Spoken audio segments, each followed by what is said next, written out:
in the United States, I think the statistics are every day, 10,000 individuals are turning 65. For investors, it's a great time because it's a recession-proof industry to be in. Hello, everybody, and welcome to Get Diversified. Today, I have a really cool person as a guest. Her name is Annabelle Lewis, and she is going to talk about assisted living. So let me give a quick introduction, and I'm sure this isn't going to do any justice.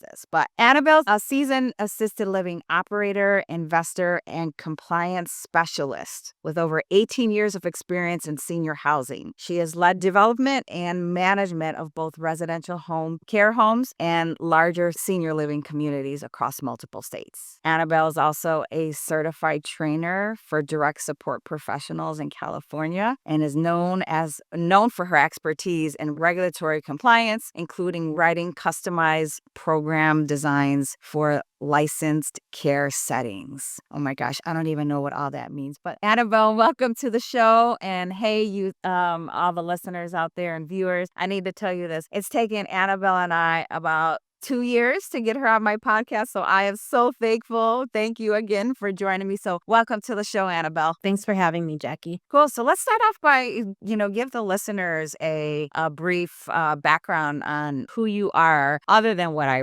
just read for you guys. Yeah, so I've been in this industry for about 18 years. I started as a nurse. I opened my first home and it was actually for individuals with developmental disabilities. So I did a few more homes like that and then got into senior care as well. So it's just a family business that me and my daughter had been running and we just love it. We love serving the different populations. So fantastic. So let's start off. I think this is the first time I've had anybody on the podcast talking about assisted living. So let's start off by what exactly does that mean? Because there's a lot of different, thoughts that I have when people say they're in the assisted living space. yeah, so typically they're referring to senior care. And when people think about senior care, it's the easiest way is to kind of look at it on a spectrum. So at one end, you have independent living. That's for older adults who are fully capable of still doing things on their own, but they just want convenience. So somebody to make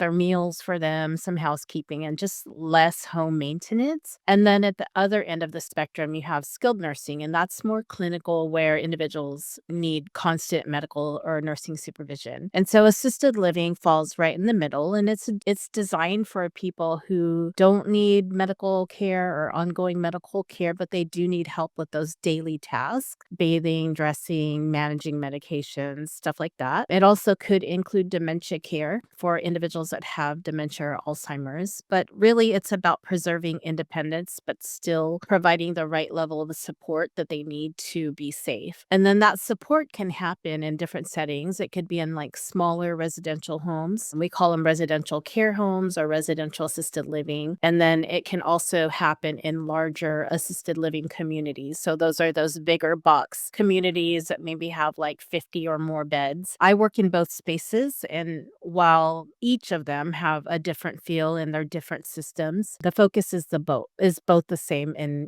both settings. It's just providing high quality care, compassionate care, and making sure that we're supporting those seniors that are in need. Awesome. Now, based on the portfolio that you're invested in, how much of them are the homes versus the larger facilities? So larger facilities, we have over maybe about 104 beds. We're currently closing on a couple of facilities in Kentucky. And then with the residential care facilities, I have 5 that are in California that we still operate. Awesome.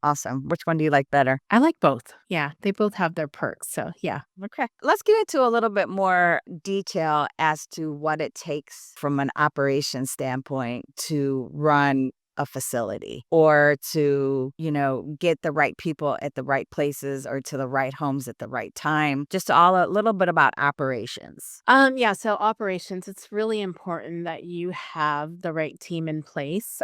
Most facilities, when you talk about residential care facilities, there has to be like licensed administrator. It varies state by state, their certification requirements. But typically in a residential care facility, there has to be an administrator somebody overseeing the operation. You're going to have a few caregivers depending on what your occupancy is. So in California, most of my facilities are 6-bed facilities. The residential ones, I have a couple 4-bed. So just having the right team in place to manage it, and then the caregivers, making sure that your caregivers are compassionate and they're providing quality care. When you're looking at a bigger box facility or a community, it takes a larger village, of course, where you typically have like an executive director and then all of those moving parts. You'll have dietary, you'll have activities assistants, you're going to have your caregivers, you may have nursing staff on your payroll. So it just kind of varies. But one of the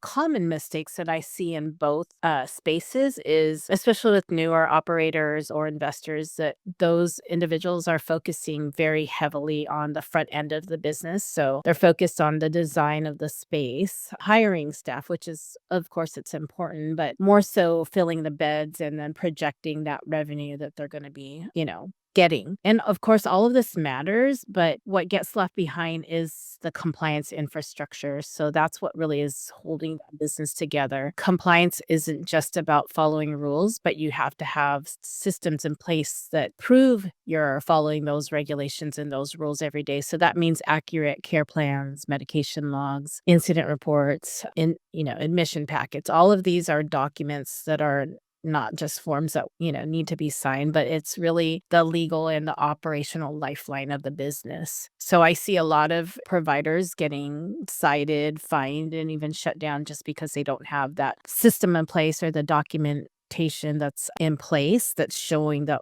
the care that they're providing is following regulatory compliance. So I don't know. My biggest advice to people who are getting into this space is to build those systems before they build their census. Make sure that they have the forms, the policy, the training structure for their staff. And, their team just knows what's expected. And it doesn't matter if it's like a 6-bed or a 60-bed. The records are really important because they reflect the care and they protect the license in the business. So Got it. Now, is that a service you provide, Annabelle, to other assisted living facility investors that are looking to open one? Can they come to you and ask you for like the compliance toolkit? yeah, I do consulting on the side for both residential and assisted communities. So yeah, that's something I can help with. That's awesome. That's awesome. So, what I heard is people, people, people, and process, process, process, right? So, I know that finding good people are super hard to find these days. And then finding people that are compassionate and responsible is probably even more and more difficult. So, how do you circumvent that? Or how do you find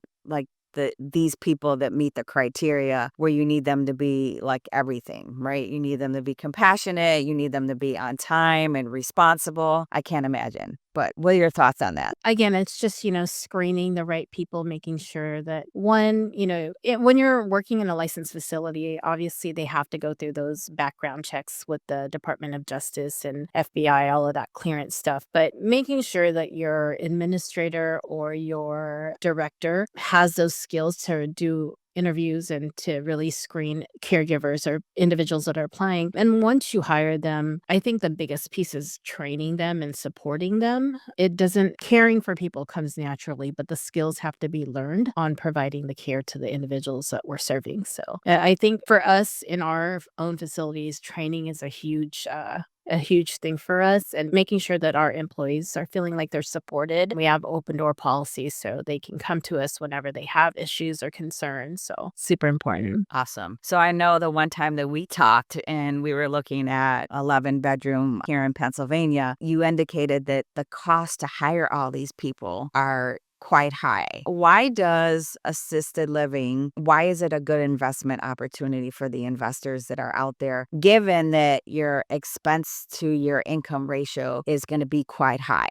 So it takes a skill to operate, right? So you have to know what the budget is. You have to be able to stay within that budget. Typically, when you're looking at a successful assisted living business, you're able to keep those expenses as overhead expenses at at about 70%, 70 to 75%. And if you're going beyond that, you really have to look at that budget and understand, where you're going wrong or where you can improve. So that's one part of it is understanding how to budget the business. The second part of it is right now it's a good opportunity to invest in this industry because the baby boomer population is aging, right? So in the United States, I think the statistics are every day 10,000 individuals are turning 65 and then about 4,000 are turning 85. And that's going to happen for the next 20 years just because of that baby boomer population, right? So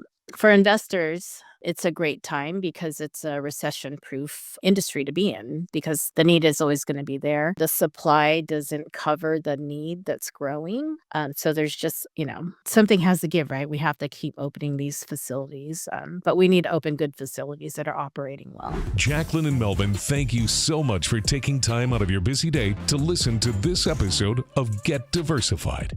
Please make sure to subscribe to our podcast so you don't miss out on future episodes. Finally, stop by our website and follow us on social media. Ciao for now. Make it a great day, and we'll see you next time. And remember, get diversified.